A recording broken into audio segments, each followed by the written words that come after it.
हमने उस रात का खाना खाया और लगभग 9 बजे अपने होटल के कमरे में पहुंचे। हम जल्दी सो गए क्योंकि अगले दिन गुरु पूर्णिमा थी और सभी को सुबह 8 बजे से पहले गुरु पूजा के लिए हॉल में इकट्ठा होना था। स्वयं सेवकों की सूची गुरु पूर्णिमा से पहले ही जारी की जाती है और माताजी व्यक्तिगत रूप से स्वयं सेवकों को उनकी भक्ति और विश्वास की तीव्रता के आधार पर कर्तव्यों को सौंपने का निर्णय लेती हैं। सभी स्वयंसेवक एक बार जब वे अपने कर्तव्यों को जान जाते हैं तो वे बहुत उत्साहित और प्रसन्न होते हैं।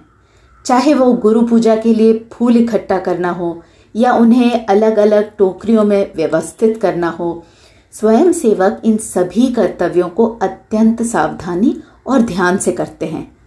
पाद पूजा के लिए कमल के फूलों की व्यवस्था की जाती है, यानी माताजी के दिव्य चरणों की पूजा के लिए विविध फूलों की एक विस्तृत मात्रा एकत्र की जाती है ताकि सभी सुषुम्ना क्रिया योगियों को पाद पूजा करने का अवसर मिले।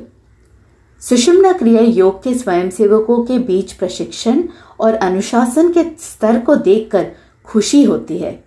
उनके पास एक अद्वितीय ड्रेस कोड होता है और उन्हें अलग अलग डिजाइन किए गए बैच दिए जाते हैं जो उनमें से प्रत्येक बड़े गर्व के साथ पहनते हैं। वे इतने दिनों इस गुरु पूर्णिमा का बेसब्री से इंतजार कर रहे थे और अब उनमें जोश उमड़ रहा था। सभी स्वयंसेवक चाहे वो भारत में हो या विदेश में गुरु पूर्णिमा समारोह में भाग लेने के लिए आने को तत्पर रहते हैं। माताजी के मार्गदर्शन में गुरु पूजा बहुत व्यवस्थित और सुगम तरीके से आयोजित किया गया था।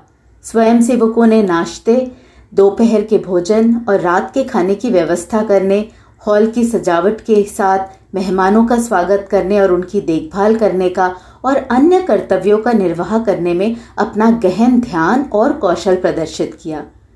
माताजी जो उनकी प्रतिभा, क्षमता, संवेदनशीलता, दृष्टिकोण, भक्ति ये गौर से देख रही हैं और उन्हें इन विशेषताओं के आधार पर कर्तव्य सौंपती हैं।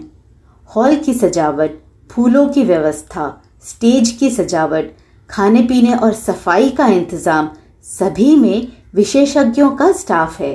माताजी के अनुसार सब कुछ सरल है किंतु सुरुचिपूर्ण होना चाहिए। माताजी सावधानी पूर्वक ध्यान रखती हैं और गुरु पूजा के दिन और यज्ञ के बाद अगले दिन वितरित प्रसाद के बारे में विस्तृत निर्देश देती हैं। माताजी इस बात पर जोर देती हैं कि प्रत्येक सुषुम्ना क्रिया योगी को सबसे अधिक पौष्टिक और स्वादिष्ट भोजन परोसा जाना चाहिए ताकि ये सुनिश्चित हो सके कि उन्हें भोजन से उचित ऊर्जा, स्वास्थ्य और उत्साह प्राप्त हो। भोजन के बारे में ध्यान देने वाली महत्वपूर्ण बात यह है कि ये श्री आत्मानंदमयी माताजी के ऊर्जा द्वारा सक्रिय किया गया प्रसाद है।